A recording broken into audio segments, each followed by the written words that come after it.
माँ कहती उसको है जो अपने को छिपा के रखे। हम आपको सच्ची बात बतावें,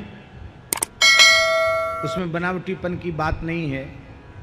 हमारे महाराज जी प्रमाण हैं, गोरीलाल कुंज वाले महाराज जी विराजमान हैं। हमको ऐसा लगता है कि हमारे पूज्य गुरुदेव श्री भक्तमाली जी महाराज ने अपनी पूरी शक्ति अपने को छिपाने में लगा दी।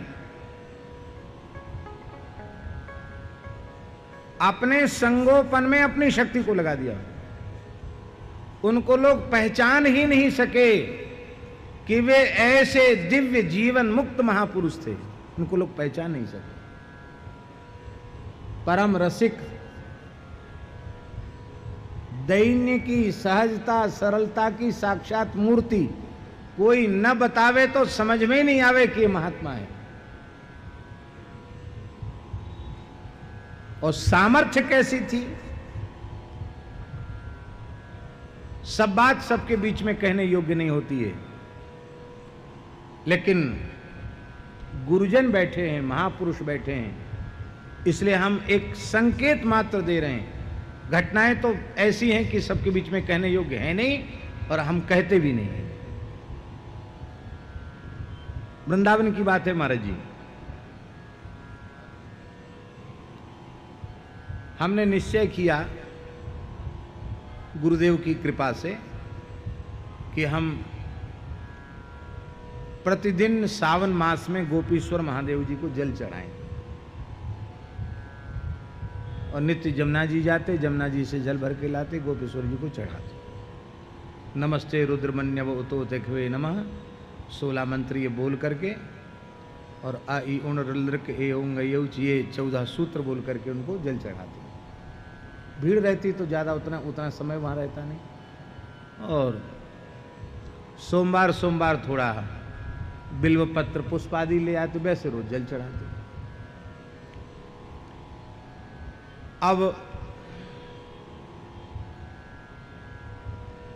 जिस दिन श्रावण पूर्णिमा का समय आने वाला था, और हमारे शरीर में इतना तेज ज्वर हो गया, बुखार हो गया, कि श्रावण पूर्णिमा के दिन भी हम उठ ही नहीं सके। बहुत तेज जाड़ा देकर बुखार आया, और श्रावणी में भी नहीं जा सके। इतने बुखार में श्रावणी में कैसे जाएं?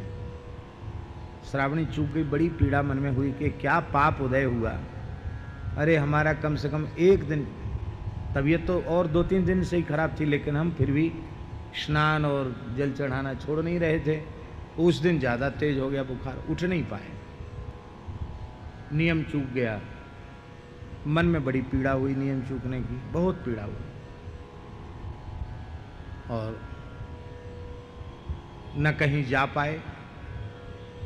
रात्रि में लगभग 9:30-10 बज रहा होगा, तो हम लेटे थे। बुखार कुछ उतर गया था, गोली वगैरह खाई तो कुछ पसीना आया, बुखार उतर गया, कम हुआ। कमजोरी का अनुभव बहुत हो रहा था। बुखार उस समय आता भी ज़्यादा था। तो महाराज जी के चरणों में ही हमारा आसन रहता था। तो महाराज जी ने कहा, पंडित जी तबीयत कैसी है? उनके महाराज जी अभी तो कुछ थोड़ा आराम सा लग रहा है। तो महाराज जी ने देखा हमारी तरफ, तो हमारी आंख से आंसू बह रहा था। रो रहे हो? हाँ महाराज जी। क्यों, क्या बात हो?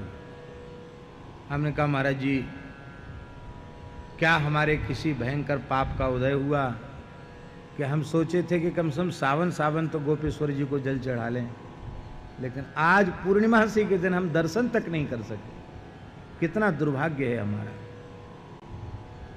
न श्रावणी में जा सके।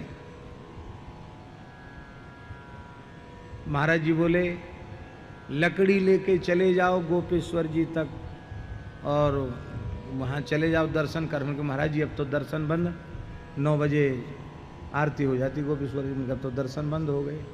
तो हंसकर बोले, तेरी चौखट पे आना मेरा काम था, मेरी बिगड़ी बनाना तेरा काम है। मंदिर की चौखट को प्रणाम करके आ जाओ।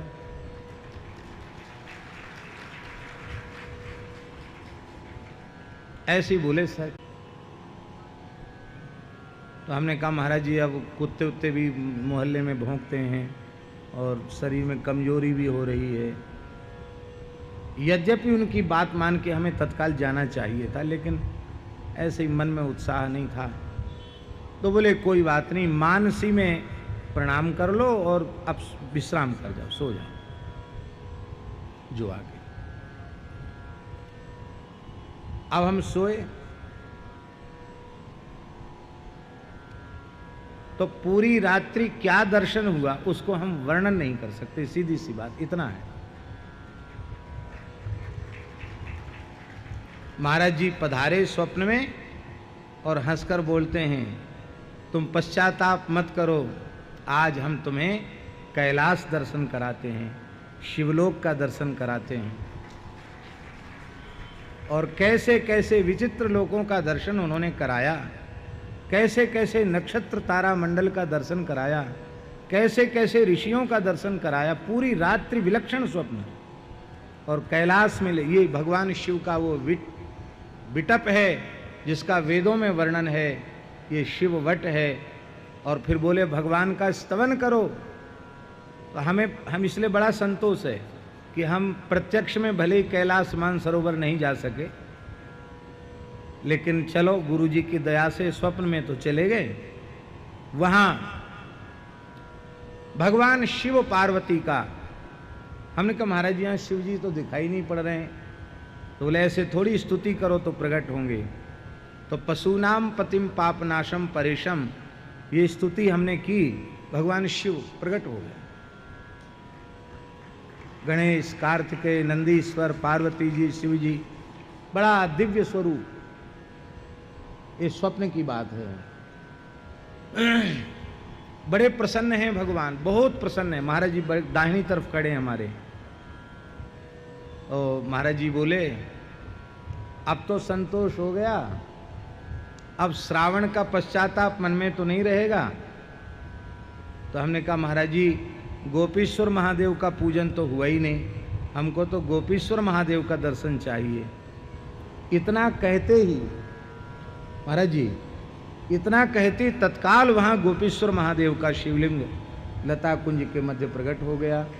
सारी पूजन सामग्री आचार्य महाराज जी हैं और पूजन करता ये दास है। महाराज जी मंत्रोच्चारण कर रहे हैं, हम भी कर रहे हैं। और अभिषेक, भोग, आरती, पुष्पांजलि सब पूरी सविधि। अब एक विलक्षण बात बता रहे हैं आपको कि ठीक सवेरे 4 बज रहे हैं और महाराज जी ऐसे सिर पे हाथ धर के बोल रहे हैं, मेरे तकिया के पास बैठे हैं, सिर पे हाथ धर के बोले पंडित जी अब सिर में दर्द तो नहीं है, बुखार ठीक तो है? श्री राम जय जय राम, श्री सीताराम। नेत्र खोले, महाराज जी वहीं बैठे हैं। तो हमको ऐसा लगता है कि वहीं सिरहाने बैठ कर के सब लीला दिखा रहे थे। हमने जब साष्टांग प्रणाम किया और कहना चाहा कि कुछ ऐसा, बोले नहीं सवेरे सवेरे बातचीत में समय नष्ट नहीं करना चाहिए। अब तुम तबीयत ठीक है तो स्नान ध्यान करो, संध्योपासन करो, जप करो, ये सब जो है सवेरे सवेरे बातचीत नहीं करनी चाहिए। कुछ कहने भी नहीं दिया।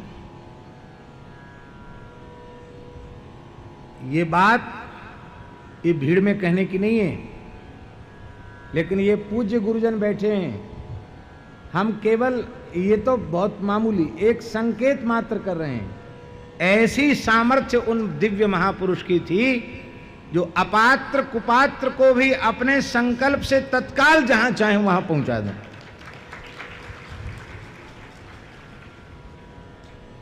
उनका हृदय कैसा था, उनकी वाणी कैसी थी, उनका व्यवहार कैसा था। गोरीलाल कुंज में दास की कथा हुई, महाराज जी ने महाराज जी को बुलाया, कैसे ऐसे बैठ गए नीचे ही सामने, अब वहीं बैठ के प्रसाद पाया प्रेम से। क्या कहना, ऐसा लगता है मानो उन्होंने अपने आप को छिपाने में अपनी शक्ति लगा दी।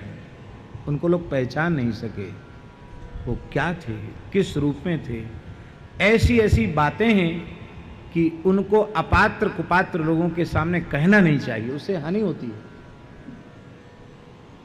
और हम कई बार हानि उठा भी लेते हैं, लेकिन क्या करें, मन ऐसा है कि भगवान की प्रेरणा ही समझो, ऐसा समझो, या हमारा अपना कोई दोस्त समझो।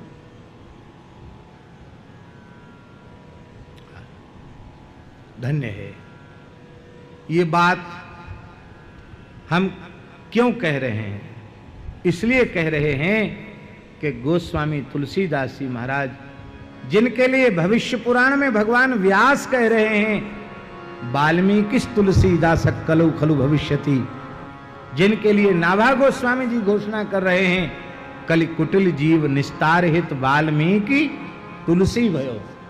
और वे तुलसीदास जी महाराज अपनी संपूर्ण शक्ति अपने को छिपाने में लगा रहे हैं। ये संतों का स्वभाव।